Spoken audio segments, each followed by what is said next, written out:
The punch hadn't even dried before my daughter hit the floor. 1 second, Lena was holding a plastic cup of red punch with both hands, nervous but smiling under the rooftop lights.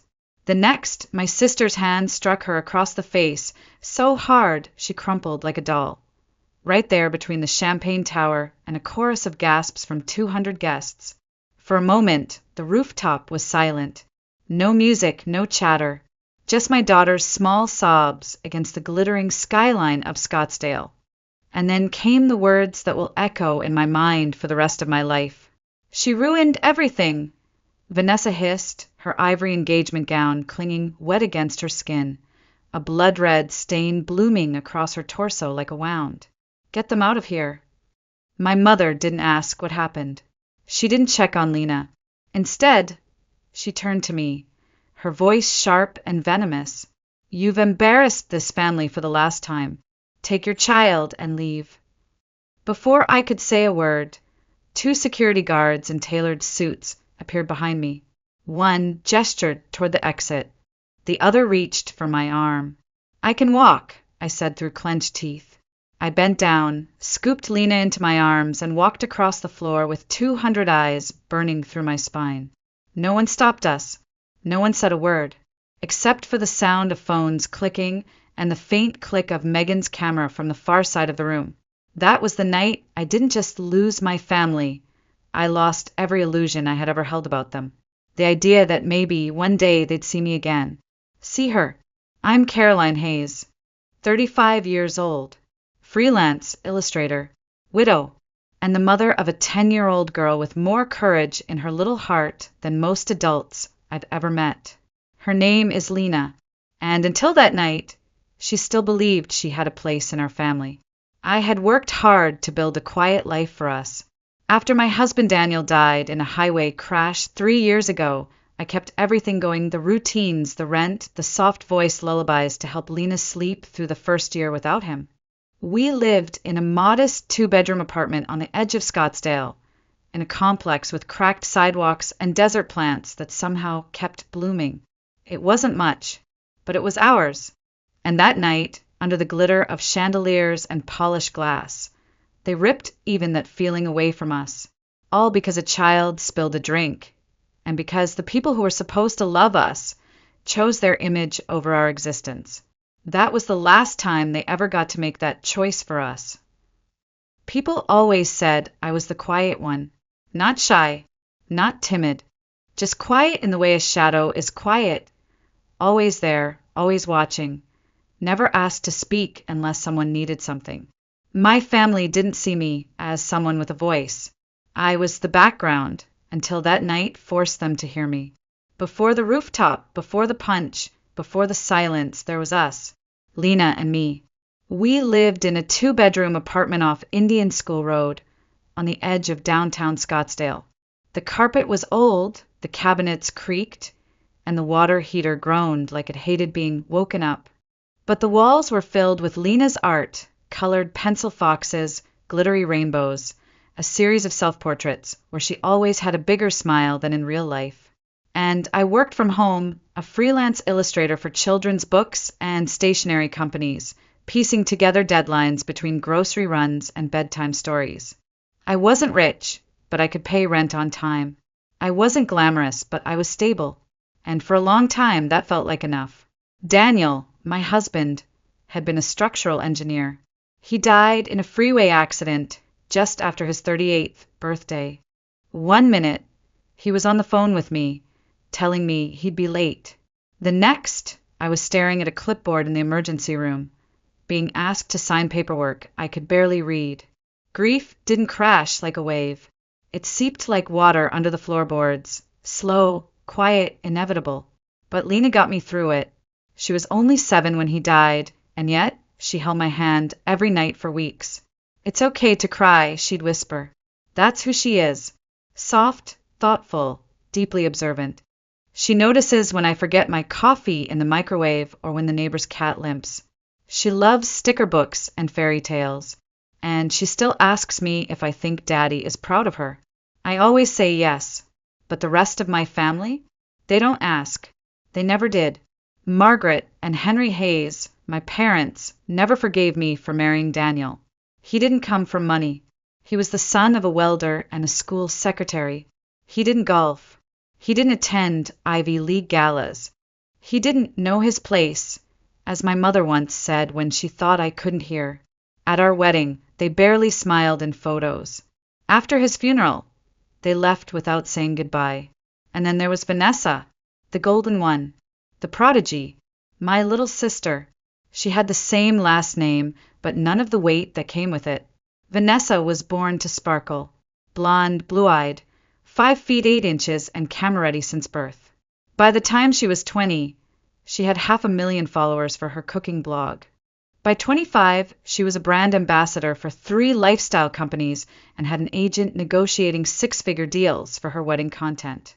And I was the sister who couldn't even get a reply to her emails unless there was a holiday photo op Vanessa, and I hadn't spoken in over a year when the invitation arrived. A thick, cream-colored envelope with a golden wax seal and a faint scent of jasmine perfume. It looked more like something from a royal palace than a family event. You are cordially invited to the engagement celebration of Vanessa Hayes and Adam Wexler. No note, no handwriting. No, we hope you'll come.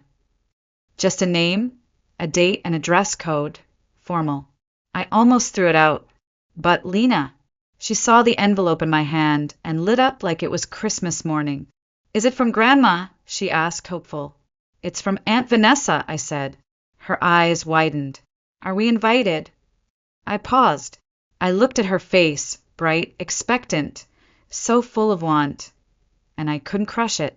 Yes, I said. We are. I should have trusted my instinct the moment we stepped out of the elevator. The Palmera Terrace was perched on the top floor of one of Scottsdale's most luxurious hotels, all glass and gold and glittering artifice. You could see the whole city from up there, its desert lights flickering like stars too impatient to wait for the sky.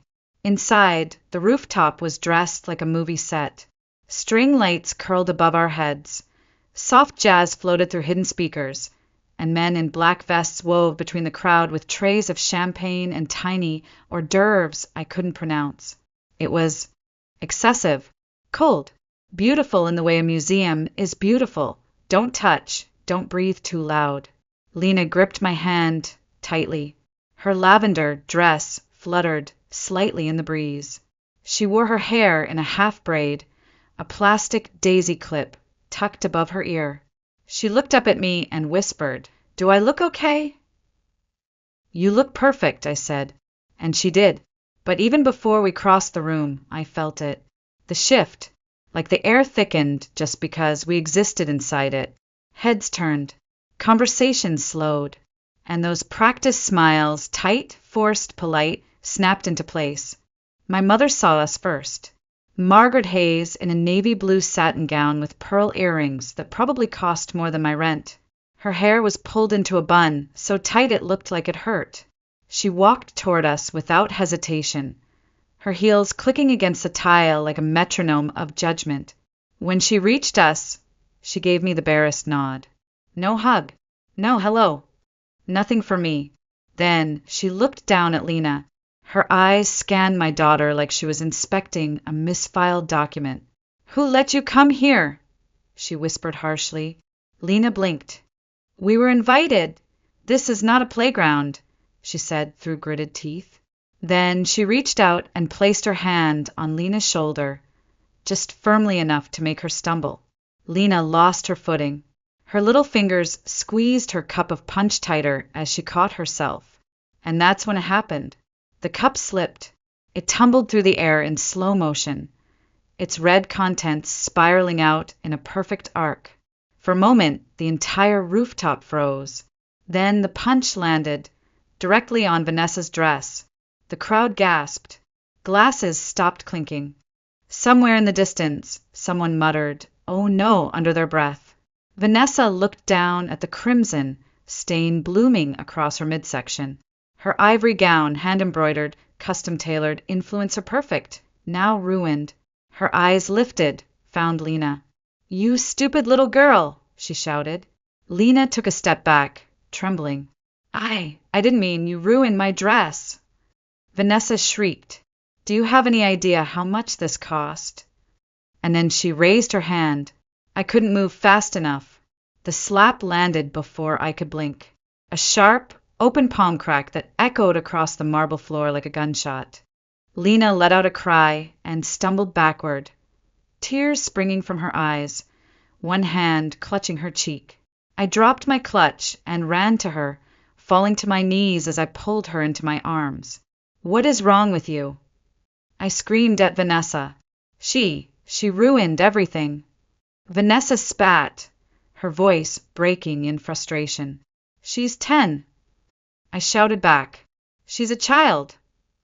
Margaret stepped between us. You never should have brought her here, she snapped. Then Henry appeared beside her, face blank as concrete. Take your daughter and go, he said. I just need to explain. I started, but Margaret cut me off. No, she said sharply. Then she turned. Security. 2 men in dark suits stepped forward from the far end of the room. I stared at them, stunned. Are you serious? Please don't make a scene, Henry added. I held Lena tighter, stood up and walked. My heels clicked against the marble like defiance. Lena buried her face into my neck, still sobbing softly. No one stopped us. No one said a word. But somewhere in the crowd, Megan, a woman I hadn't seen in years, held up her phone. She was filming. I met her eyes for a second. She gave the smallest nod. And then we were gone, escorted out of a party we never should have entered by people who never truly wanted us there in the first place. The apartment was dark when we got home. I didn't turn on the lights. I couldn't. The street lamp outside cast a soft orange glow across the room, catching on the worn edges of the couch and the stack of Lena's library books on the coffee table. Everything felt quiet, too quiet, like the walls themselves were holding their breath. Lena was still trembling when I helped her change into pajamas. Her cheek was flushed, the outline of Vanessa's hand barely visible beneath the skin. I dabbed at it gently with a cool washcloth, but my own hands were shaking so badly I almost dropped it twice. I'm sorry, I whispered. I'm so sorry, baby. She didn't answer, just curled into a ball on the bed, her stuffed fox hugged tightly against her chest. I sat beside her, staring at the wall. At the drawings taped up, the princess castle, the cartoon tiger, the birthday card she made me last fall. All of it radiated innocence, safety, home. And I had walked her right into that storm. My phone buzzed. I jumped. It was a message from Megan. Hey, I don't know if you saw me at the party, but I recorded what happened. All of it. I couldn't just stand there. Do you want me to send it? My breath caught. My finger hovered over the screen. I typed one word. Yes. Seconds later, the file appeared. I tapped it open. There it was. The entire thing. Start to finish. From the moment Margaret shoved Lena's shoulder to the arc of red punch flying through the air, to Vanessa's slap, my scream, and the way security flanked us like we were criminals. And Lena, her sobs, her confusion, her fear. I watched it once, then again, and again, every frame seared into my memory. But it wasn't sadness I felt this time. It was something deeper, sharper, rage. The kind of rage that doesn't burn fast, it smolders. It waits.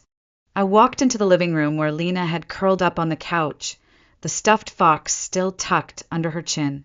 Her eyes were half closed, but she stirred as I approached.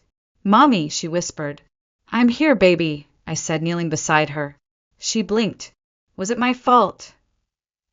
No, I said, firmer than I expected. None of it was your fault. She was quiet for a moment. Then her voice came soft, barely a breath. I didn't mean to ruin anything. I just wanted to be part of the family.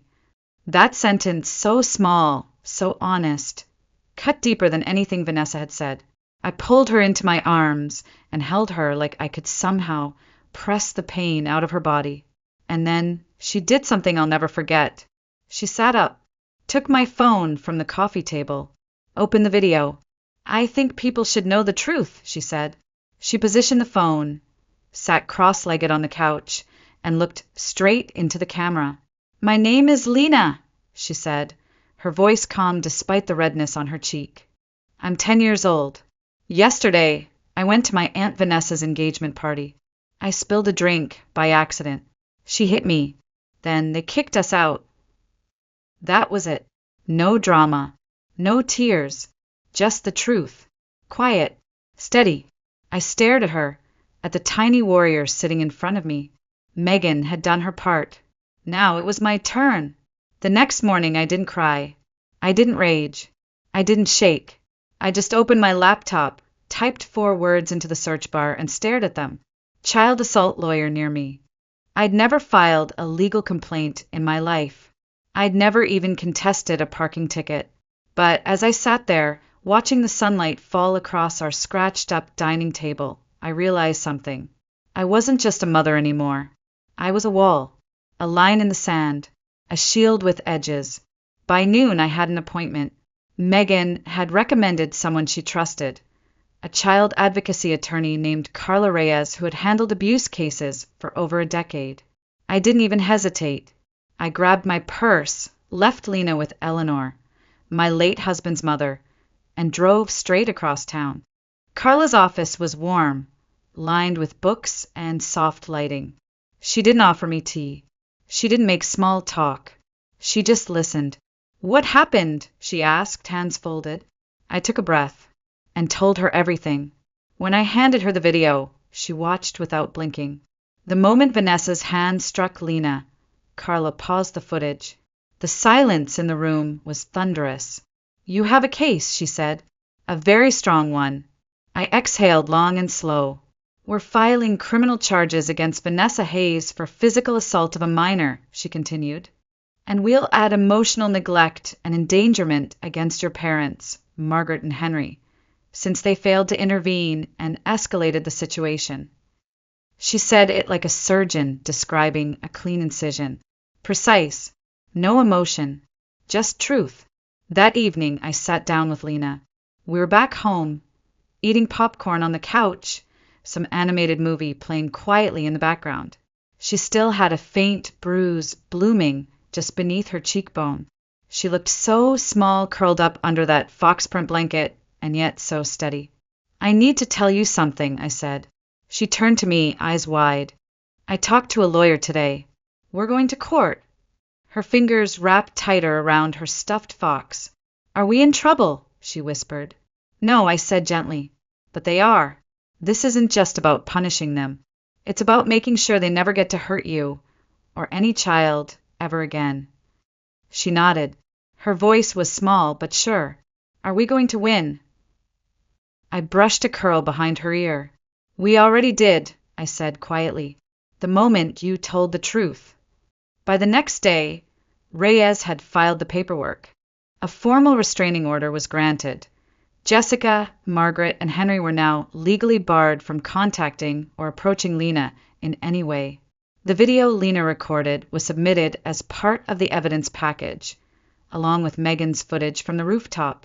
Carla filed the complaint under the Arizona Child Protection Statute, apparently slapping a minor at a public event, especially by someone with no parental authority, wasn't just a misunderstanding. It was a crime, and enabling that crime, pretending it didn't happen, calling for security instead of stepping in, also a crime. It wasn't just a case. It was a message. You don't get to hit a child and walk away clean, not anymore. Megan didn't post the video without asking. She texted that evening, her message careful, respectful. "I know this is sensitive, but if you want the truth to be heard, I can help share it, only if you say yes." At first, I hesitated. I wasn't interested in drama. I didn't want Lena's pain turned into content, or strangers debating whether we were attention seekers. But then I watched Lena's recording again. Her voice, her calm, the quiet heartbreak in her eyes. This wasn't revenge. It wasn't for spectacle. It was truth. "Post it," I replied. Megan did. She edited nothing. No music. No filters. Just the raw footage, first Lena's short, steady statement, and then the uncut rooftop video. The red punch, the slap, the silence, the screams. By morning, the clip had over 200,000 views. By lunch, it was trending. Hashtag Justice for Lena was on TikTok, Twitter, Instagram. Parenting bloggers reposted it. Advocacy pages weighed in. Even a few verified accounts, authors, pediatricians, activists began sharing it with captions like, "This is what generational abuse looks like." Protect children, not reputations. People weren't just watching, they were enraged. She hit a child and no one stopped her. Where were the other guests? This happens all the time in perfect families behind closed doors. And below all of it, one sentence appeared again and again. "Lena, we believe you." 2 days later, Vanessa responded. Of course she did. She posted a video on her own platform. It began with soft piano music and a close-up of her tear-streaked face, makeup just smudged enough to look authentic. "I'm deeply sorry for how things appeared," she said, voice trembling. "I was under so much pressure that night. Things were misunderstood. I love my niece." She never said Lena's name. She never mentioned the slap. Instead, she implied the incident had been taken out of context and suggested people were manipulating footage to hurt her brand. Then came the worst part. She hinted, subtly, sweetly, that maybe I had coached Lena. Maybe my daughter had acted out for attention. I was shaking when I saw it. But Lena, sitting beside me on the couch, looked up from her sketchpad and said calmly she's lying. "I know," I said, but the world knew too. Vanessa's comments exploded. People were furious. She hit a kid, and now she's crying for followers. Caroline, we believe you and your daughter. Save the fake tears. The internet has receipts. By the end of the week, Vanessa had lost 3 brand deals. Her upcoming wellness line launch was canceled. Sponsors released statements distancing themselves from her. It was a digital storm. But for once, it wasn't raining on us. It was the 3rd night after the video went viral when the knock came. I wasn't expecting anyone. Lena was already asleep, curled beneath her fox blanket, and I had just finished packaging a few Etsy orders when I heard it. 3 soft knocks against our door. I looked through the peephole and froze. Adam Wexler, Vanessa's fiancé, or maybe not anymore. He stood in the hallway wearing the same gray suit from the engagement party. His jacket gone, tie loosened, dark circles under his eyes like he hadn't slept in days. I opened the door slowly. "Can I talk to you for a minute?" he asked, voice low. I didn't answer. I just stepped aside. He walked in quietly, glancing around like the space felt unfamiliar, sacred. When he spotted Lena curled up on the couch, her stuffed fox pressed to her chest, his entire expression changed. She stirred, eyes blinking open. When she saw him, she went still. Her fingers tightened around the toy, but she said nothing. Adam knelt beside her. "I'm so sorry for what happened to you," he said softly.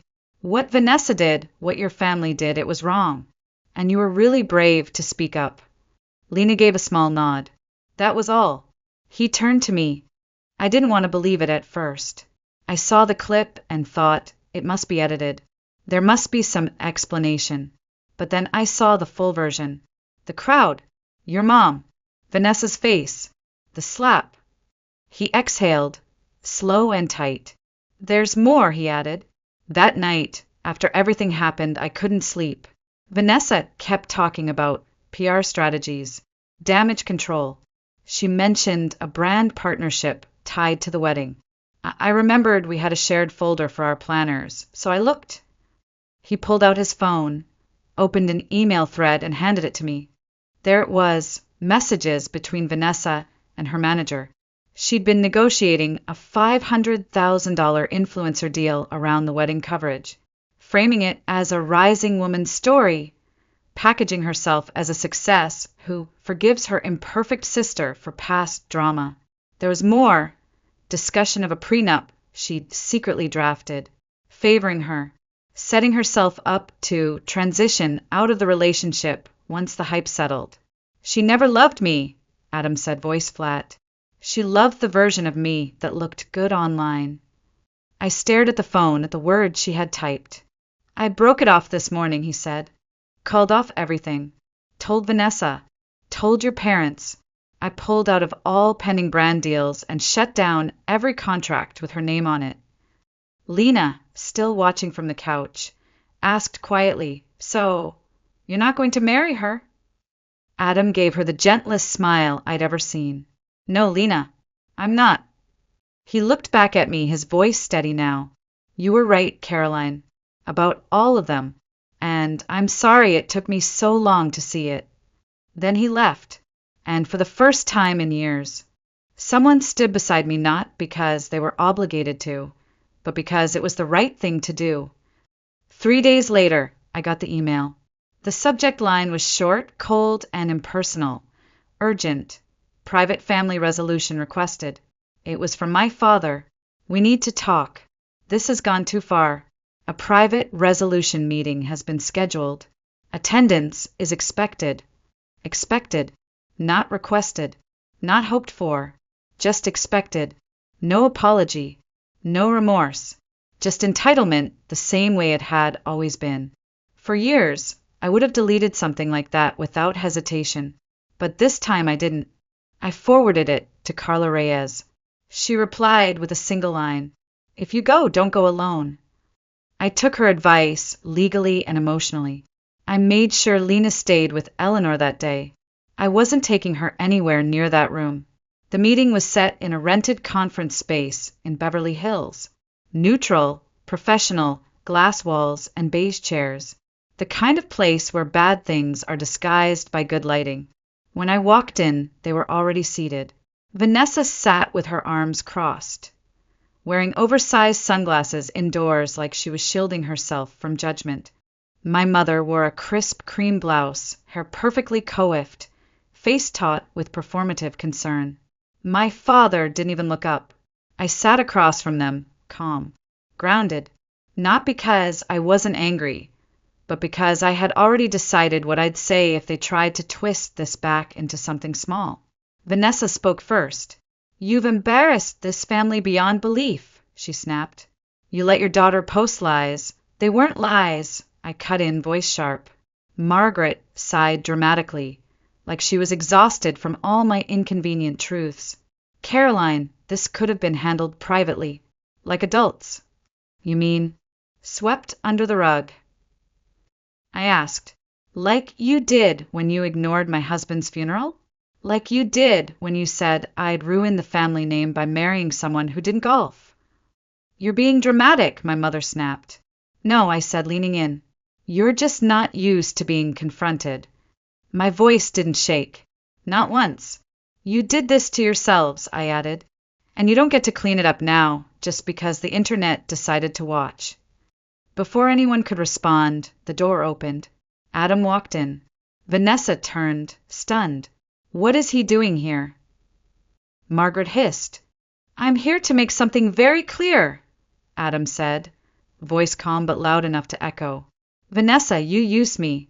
You used your niece. You tried to turn a child's trauma into a brand narrative. He placed a folder on the table. These are formal terminations of every contract we had. I've pulled every investor. The wedding's off. The deals are dead. And I want nothing to do with this circus anymore. Vanessa's mouth opened, but no words came out. She looked like someone watching her empire collapse in real time. Henry finally spoke, voice strained. Adam, let's not make a scene. You already did, Adam said, turning on his heel. I stood too. I didn't need to stay another second. But Vanessa, always needing the last word, shouted after me. You always wanted this, didn't you? To ruin me. I stopped at the door, turned. No, I said quietly. I wanted you to love us. But since that was too hard, at least now we're free. Then I walked out. Lena was in the next room, coloring with Eleanor, completely unaware of the scene unraveling behind a glass wall. She looked up when she saw me, smiled, ran to me like there was no other world. That meeting didn't just close a chapter. It ended a legacy. The next morning, I woke to sunlight that didn't feel cruel. Not the harsh kind that blinds you or mocks your pain, but the soft kind, the kind that gently presses against your skin and says, "You made it through." Lena was still asleep, her cheek finally free of tension. I sat at the kitchen table, hands wrapped around a warm mug of coffee, listening to the quiet hum of a world that no longer asked me to shrink to survive. The apartment, Daniel's apartment, felt different. For so long, it had been a museum of what I'd lost. But now, it felt like the place where something new had begun. The freelance work was steady, but something in me had shifted. I didn't just want income. I wanted purpose, something that spoke louder than the silence I had lived with for years. That afternoon, I started sketching. Not for a client, not for a deadline, just for me. I drew Lena's fox in a superhero cape. Then I drew quotes, ones I wished someone had told me when I was 10 or 25 or 35. And from those sketches, something unexpected began to grow. I built a small online shop, a blend of digital prints, empowering affirmations for single moms, child-friendly art kits, and illustrated stories with quiet, fierce truths. I called it Z plus C Studio. Within a month, we had over 10,000 followers on Instagram. Orders started coming in. Parenting blogs reposted my designs. A children's charity reached out to collaborate. And Lena? She became my unofficial co-founder. She helped pack stickers. She drew doodles that I turned into prints. She'd hold them up and ask, "Do you think other kids will like this?" I'd always say, "I think they'll love it." And they did. The same community that rallied behind her voice now supported our healing. Not just financially, but emotionally. It was like the internet, for all its chaos, had become the village I never had growing up. Eleanor checked in often, brought groceries, took Lena on library trips. She'd once been my mother-in-law. Now she felt more like a guardian angel. Megan visited too, usually with cookies and updates about the ripple effect of Lena's video. "You didn't just go viral," she told me. "You created a fault line." As for Vanessa, she tried a few more times to spin the narrative, but it never stuck. The more she spoke, the more people saw through her. Her voice lost its grip. Margaret and Henry obeyed the restraining order, mostly out of fear for their reputation, but also, deep down, I think they knew. They had crossed a line they'd never be invited back from. And I wasn't angry anymore. I was done. One evening, Lena and I sat on the floor, surrounded by sketchbooks and snack wrappers. She looked up and asked, "Is this what normal feels like?" I thought for a moment, looked at her face, her freedom, her joy. "Not just normal," I said. "This is what safe feels like." It was a quiet Wednesday afternoon. Lena was at her desk drawing a fox in a superhero cape with rainbow wings. I was answering customer emails, sipping lukewarm coffee when my phone buzzed. Unknown number. I almost didn't answer, but something in me said I needed to. "Hello," I said. There was a pause, and then a voice I hadn't heard since the meeting. "Caroline." I didn't say anything. "I'm not good at this," my father began. "Never have been. But that day in the meeting, I heard what you said, and I realized I should have said something a long time ago." I held the phone tighter. My other hand curled, slightly, knuckles white. "We hurt you," he continued. "Not just now. For years.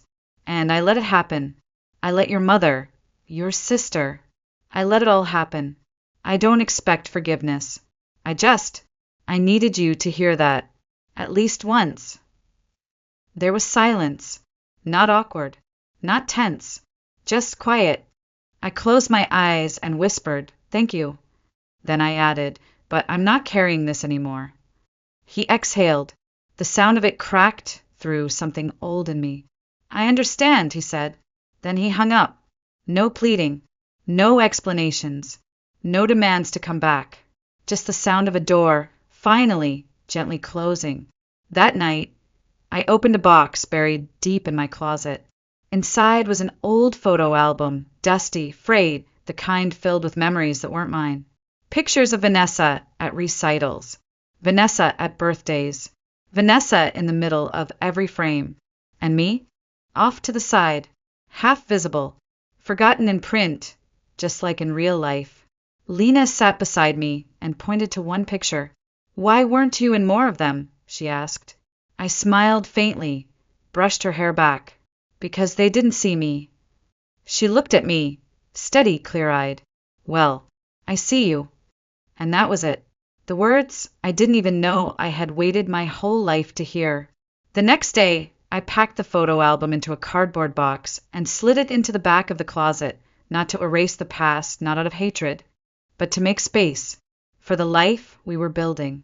One made of soft mornings and loud laughter. One that didn't require shrinking or apologizing. One where Lena was never invisible, and neither was I. A few weeks later, I did something I hadn't done in years. I booked a trip. Just the two of us. No family.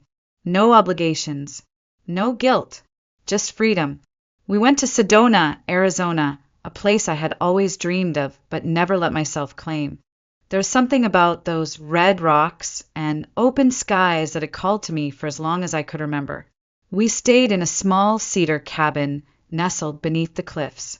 No Wi-Fi, no headlines, no reminders of broken bloodlines. Just peace. Lena ran the trails during the day, collecting little stones and naming every cloud animal she could find. At night, we sat on the porch wrapped in thick blankets, sipping cocoa and tracing constellations. One evening, as the sun melted into the desert horizon and painted the rocks gold, she leaned her head on my shoulder and asked, "Do you think they miss us?" I didn't pretend to misunderstand. "Maybe," I said, "but missing someone doesn't mean they were good to you." She was quiet for a moment. Then she asked, "Will we see them again?" I took a breath. "Maybe," I said, "but not if it means we have to be small to fit into their world." She nodded slowly, looked up at the sky, and said, "I like our world better." "So do I whispered. And I meant it. I didn't just walk away from a party that night. I walked away from a lifetime of shrinking myself, of swallowing silence, of trying to earn love that came with conditions. I walked away from the weight of being the forgotten daughter, and into the light of being enough for my daughter, for myself. As we sat there on that bench in Sedona, the desert wind brushing through our hair, stars beginning to blink awake above us, I realized something. This wasn't the end of our story. It was only the beginning. A beginning written in Lena's laughter, in the soft rustle of sketchbooks, in cocoa-stained mugs and open skies. Not in their approval, but in our truth, our world. And this time we chose it.